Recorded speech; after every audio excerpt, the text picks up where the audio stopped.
The chair recognizes Mr. Ayers of Quincy. As the gentleman approaches the microphone, respectfully request that all members take their seats, pay due attention to the gentleman at the microphone. Mr. Ayers of Quincy. Mr. Speaker, through you and to the members, I rise here today to speak about a very important piece of legislation. This legislation is timely. For what purpose does the gentleman rise? House will be in a brief recess.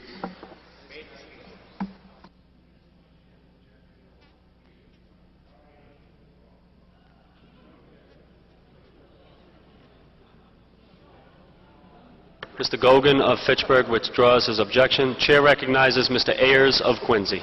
Thank you, Mr. Speaker. This legislation before us today is timely and necessary to further protect the children of the Commonwealth. This bill is regarding unlawful child enticement, an act to further protect children. This legislation on unlawful child enticement would help prevent any attempt to lure, persuade, and solicit small children within a vehicle, dwelling, or a building in any other outdoor space in an attempt to violate or felicitate any crime against a child. And it will provide a greater layer of protection for the Commonwealth's children. Losing a child is a parent's worst fear. Unfortunately, we hear of these stories every day. Last month in my district, in the area of Squantum, there was an apparent attempted abduction of 3 7-year-old girls.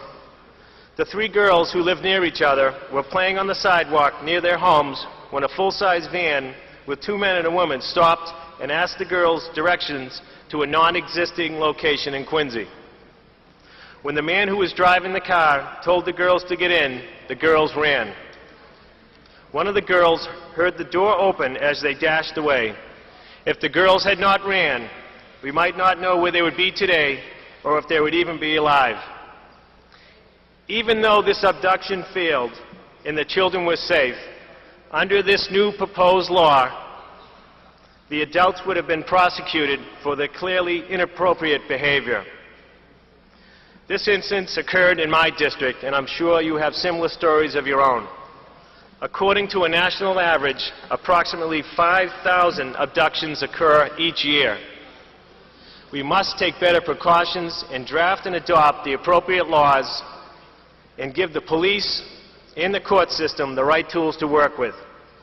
People who prey on children and commit these evil acts belong behind bars in a secure facility where they'll no longer be a danger to society.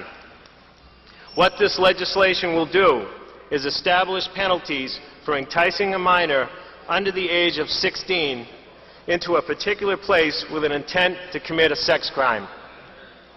The penalty for this section would be imprisonment in state prison for 5 years or in the House of Correction for up to 2.5, or a fine not more than $5,000 or a fine and imprisonment both. The amendments to this bill also improve our Corey stature and other school-related Corey checks, making the information readily available for the people who need to know. Luring children today exists in all areas.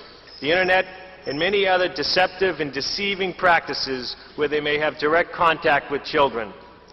With the passage of this legislation this afternoon, we can help prevent incidents where pedophiles ask children for non-existing directions, or to find a lost puppy, or to try to lure them into dangerous situations without strong consequences and remain immune to prosecution.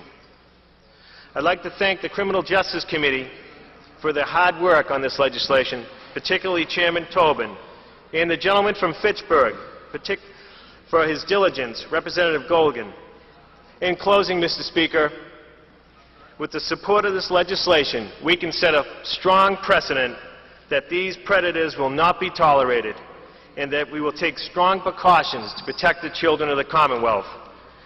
Thank you, Mr. Speaker, and I would like to move, when this bill goes to a third reading, that a vote be taken on this matter, that it be taken by a call of the yeas and nays.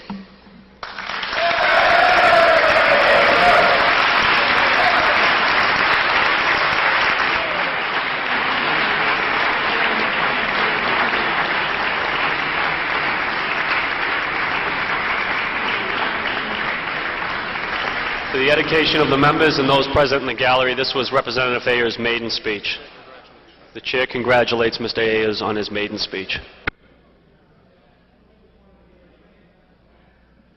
Also, for the edification of the members and the court officers, Representative Story asked a special request that a photographer, a constituent from her district, from the University of Yale, be allowed an opportunity to photograph the members and the gallery. So please don't be alarmed if you see a photograph being taken. That request was made and granted.